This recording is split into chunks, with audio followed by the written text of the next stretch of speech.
Bienvenue sur i24 News, c'est le journal du foot avec nous depuis Paris, Emmanuel Petit. Emmanuel, bonjour. Bonjour. Et puis vous, Lise Barenbaum, vous avez tout lu cette semaine. On va faire le tour de la presse avec vous, une émission qui est chargée. Alors surtout, restez avec nous.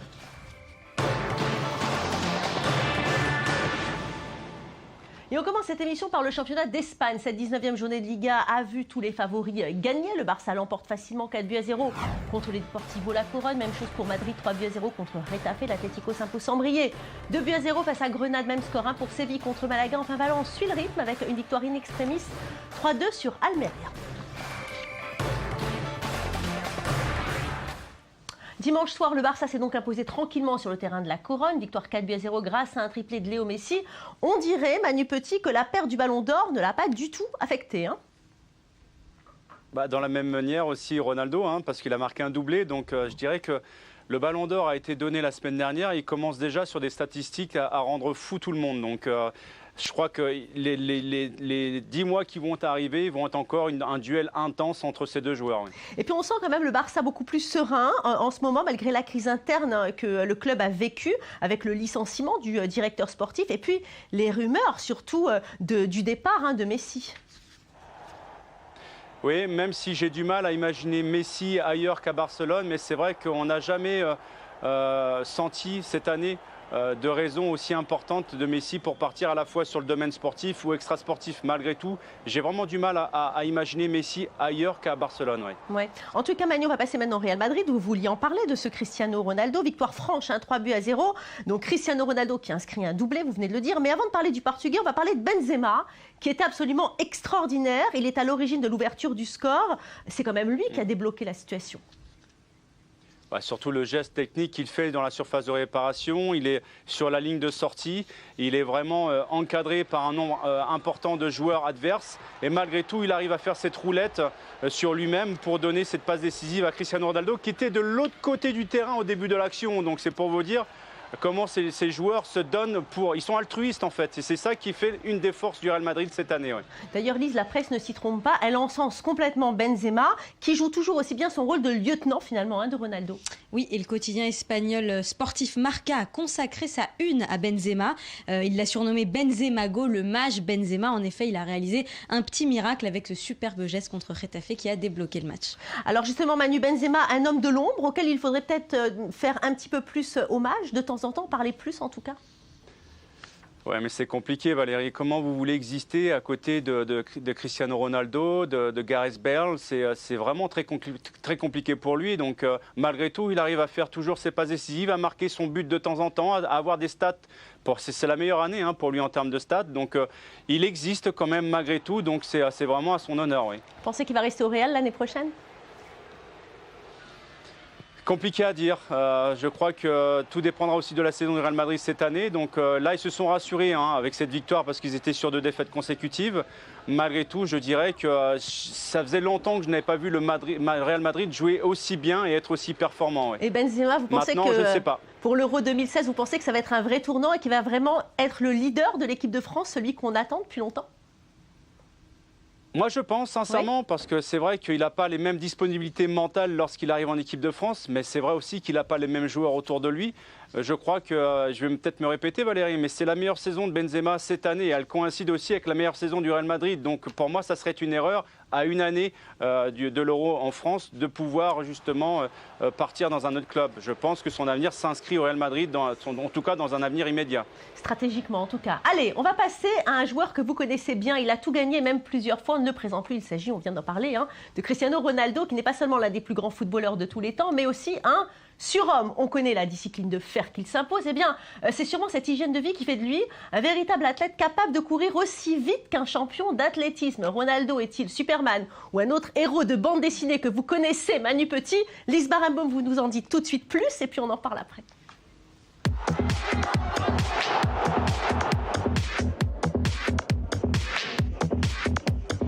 Il a gagné le Ballon d'Or pour la 3e fois de sa carrière. Cristiano Ronaldo, 30 ans dans quelques jours, a doublé ses concurrents Léo Messi et Manuel Neuer. Avec une Ligue des Champions et 17 buts marqués pour le Real Madrid, le Portugais n'est pas qu'un buteur prolifique. C'est aussi un athlète hors pair, aux qualités de sprinter exceptionnelles et à l'état d'esprit ultra compétitif. C'est un défi, le défi que je m'impose à moi-même. Je ne veux rien prouver à personne, je veux me le prouver à moi-même. C'est ma façon de penser. J'ai tout gagné, je suis content de ma vie, rien ne me gêne. Travailler moins, me reposer sur mes acquis, non, il faut rester ambitieux.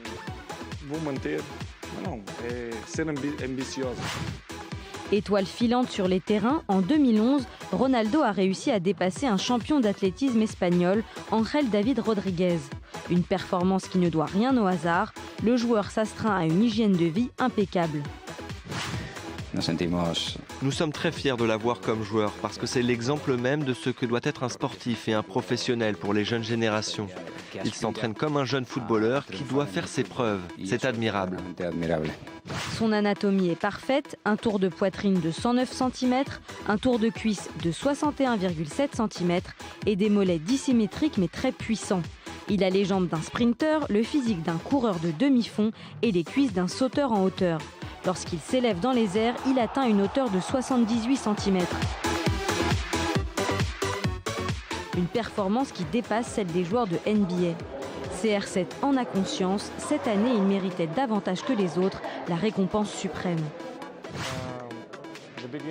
Le jour où j'ai appris ma nomination, mon cœur a commencé à battre très vite. C'était un moment difficile, mais je pense que je le mérite. Neuer et Messi aussi, mais j'ai été meilleur cette année. Il est même capable de marquer dans une situation d'obscurité. En aveugle, il anticipe la trajectoire du ballon en bougeant son corps avec précision dans l'espace et dans le noir. Et il ne compte rien lâcher pour l'année à venir. En 2015, il sera important de gagner des tournois et des titres. Moi, je dois rester compétitif, me fixer des buts précis. Chaque année, de nouveaux challenges se présentent et j'espère que 2015 sera une nouvelle année d'émotion. Un footballeur aussi rapide sur le terrain que dans sa tête, qui n'en a pas fini de nous étonner. Il a encore réitéré ses exploits sur les terrains de Liga avec un nouveau doublé contre Getafe pour une victoire 3-0. Après 18 journées de Liga, il a déjà inscrit la bagatelle de 28 buts. Dites-moi, Lise Barenbaum, vous l'avez complètement déshabillé, là, Ronaldo, pour faire ce sujet. On connaît ses mensurations par cœur. En tout cas, il a beau être heureux au travail, il est malheureux en amour, Ronaldo. Comment est-ce possible? Un beau garçon comme ça? Eh ben oui, c'est le Buzz Eurosport qui nous donne cette mauvaise nouvelle. Ronaldo et Irina Shayk, c'est bel et bien fini. Alors, elle n'était pas là à la soirée du Ballon d'Or, ça avait laissé la rumeur s'installer. Donc, à 29 ans, le beau Ronaldo est sur le marché des célibataires et ça ne devrait pas durer très longtemps. Est-ce que ce genre de rupture, Manu, c'est fatal, vous pensez, pour un footballeur? C'est surtout à la fin d'une carrière. Je crois que si on devait faire des statistiques, ça serait vraiment impressionnant, le nombre de séparations, de divorces qu'il y a après une carrière. Une fois que justement le rideau tombe, c'est très compliqué justement pour un joueur de se relever de ça. Et après, il y a des problèmes dans sa vie privée, effectivement. Oui. Mais là, par exemple, pour le cas Ronaldo, il y en a une de perdue, 10 de retrouvée, je présume, non? Je crois que c'est pareil pour elle aussi, hein, parce que je pense qu'elle est dotée aussi d'arguments qui plaident dans sa faveur. Allez, on va revenir aux sportifs, si vous le voulez bien, Manu Petit. Derrière le Barça et le Real, il y a toujours l'Atlético. Ils ont gagné ce week-end 2-0 sans briller, mais ils ont pris les 3 points, pas mal.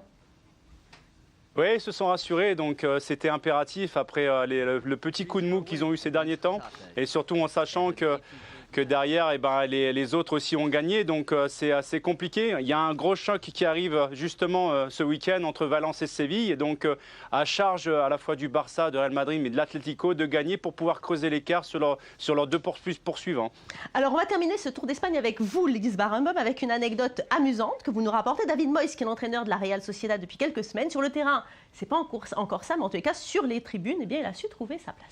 Oui, c'est le site de RTL qui évoque son cas. Donc la Real Sociedad a été éliminée par Villarreal en Coupe du Roi. Les pensionnaires d'Anoeta auraient pu obtenir un meilleur résultat. Il y a peut-être eu un arbitrage un petit peu tendancieux. En tout cas, ça a provoqué la colère de David Moyes qui a été expulsé.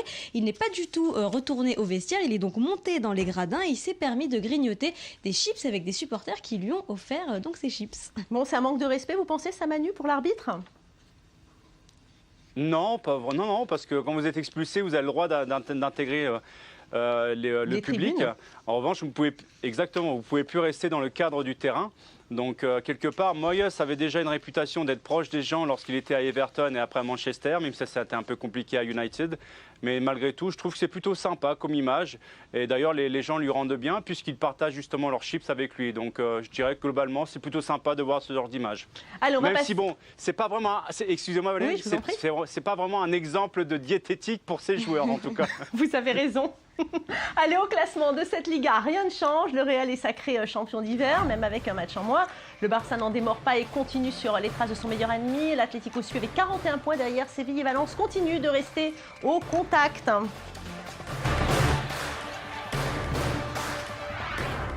On passe au foot anglais, ça vous dit ?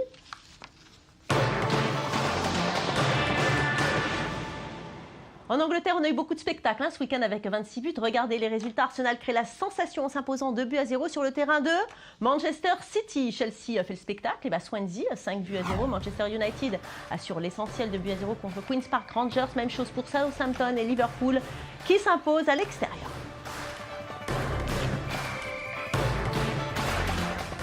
Alors, en s'imposant à Manchester City 2-0 grâce à un but de Giroud notamment, les Gunners ont rappelé qu'il fallait compter sur eux pour le top 4. N'est-ce pas, Manu ? Oui, enfin, je veux dire qu'on l'attendait cette victoire contre un gros justement du championnat anglais parce que ça faisait longtemps qu'Arsenal n'avait pas gagné justement contre une grosse équipe, des concurrents au titre ou en Champions League. C'est chose faite et en plus avec la manière, même si City a été handicapé avec les absences de Touré qui était parti, qui est à l'heure actuelle à la CAN, mais aussi avec la blessure de Nasri. Et donc, le retour d'Aguero aussi. Je dirais que City... Le retour d'Aguero également. Je dirais que si Arsenal a rendu un énorme service à Chelsea parce que ce week-end, il y a le choc de Chelsea à domicile contre City. Oui. Quand on connaît justement l'invincibilité de Chelsea à domicile, ça risque d'être compliqué après pour City de revenir sur les pas de Chelsea. Oui. En tous les cas, est-ce que vous pensez que ça y est, c'est le réveil d'Arsenal? On va dire mieux vaut tard que jamais quand même, si c'est le cas. Je crois que City, avec son joueur majeur emblématique au milieu de terrain qui sait tout faire, c'est-à-dire Yaya Touré, c'est lui qui donne l'impulsion dans le jeu. Et c'est vrai que Silva a été orphelin justement de sa relation technique avec lui. Je dirais que j'ai peur pour City parce que il risque de dégringoler un petit peu au classement, de perdre des points. Maintenant, Arsenal, ils sont capables de faire des coups de temps en temps, mais dans la régularité, c'est quand même loin d'être satisfaisant. En tout cas, on reproche beaucoup à Arsène Wenger de ne pas gagner contre les grosses écuries. En tout cas, il est invaincu face à Manchester City depuis 2 ans, il faut quand même le signaler. Oui, mais bon, City avec Chelsea se partagent les titres ces dernières années, donc ça risque d'être... un coup d'épée dans l'eau, encore une fois. Donc, c'est ce que je regrette parce que Arsenal sont capables, j'ai vu le match, sont capables de très belles prestations. Et puis après, de s'effondrer sur un match quelconque en championnat, à la fois Leicester ou Swansea ou ailleurs. Donc, il faut confirmer. Quand vous rencontrez des équipes de ce calibre-là et que vous faites un super match avec une victoire à la clé, il faut confirmer dans la foulée pour justement ne pas hypothéquer tout ce bénéfice. Alors justement, Manchester City qui affronte Chelsea ce week-end, un match décisif, d'autant plus que les Blues ont fait preuve de beaucoup de maîtrise ce week-end. Ça s'annonce dur pour les Citizens, c'est le moins qu'on puisse dire. Ça s'annonce très dur parce que, comme je vous l'ai dit, Chelsea, je crois qu'ils en sont sur 10 ou 11 matchs à domicile et il n'y a aucun partage de points. Donc il n'y a ni défaite ni match nul. Donc je ne vois pas City dans les dispositions, même s'ils ont l'interdiction de perdre ou de perdre contre Chelsea. Je les vois mal venir déranger justement la quiétude et la sérénité qui règne à l'heure actuelle à Chelsea. Ouais. En tous les cas, Lise Barimbaud, maintenant on va parler de Manchester United et de cette victoire. Le club qui a voulu quand même envoyer un message fort. Le racisme n'a pas sa place chez les Reds Devils. Oui, c'est le Figaro qui nous raconte que le club anglais a mis fin au contrat de Torben Akjaer, un de ses scouts en Europe, suite aux propos racistes qui ont été tenus par le Danois sur les réseaux sociaux. Il a comparé une mosquée à, je cite, un lieu de culte à potentiel conspirateur. Il a même préconisé de fermer les frontières du Danemark.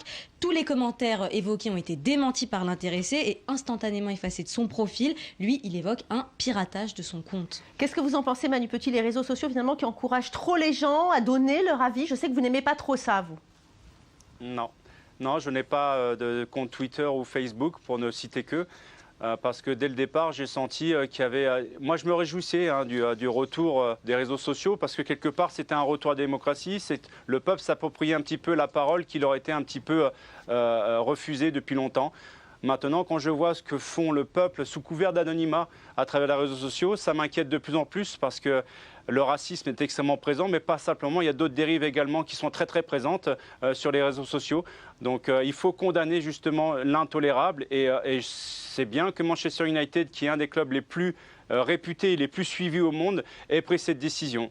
Merci beaucoup Manu Petit, merci à vous Lise Barenbaum, c'est fini pour aujourd'hui. J'espère que vous avez pris autant de plaisir à regarder cette émission que moi j'en ai eu à la présenter. Merci à vous tous qui regardez cette émission, chers téléspectateurs. Je sais que vous êtes de plus en plus nombreux à nous regarder. Surtout, ne changez pas vos habitudes, restez avec nous. On se retrouve demain pour toute l'actualité sportive sur i24 News, c'est même heure, même chaîne. En attendant, surtout prenez soin de vous. Au revoir.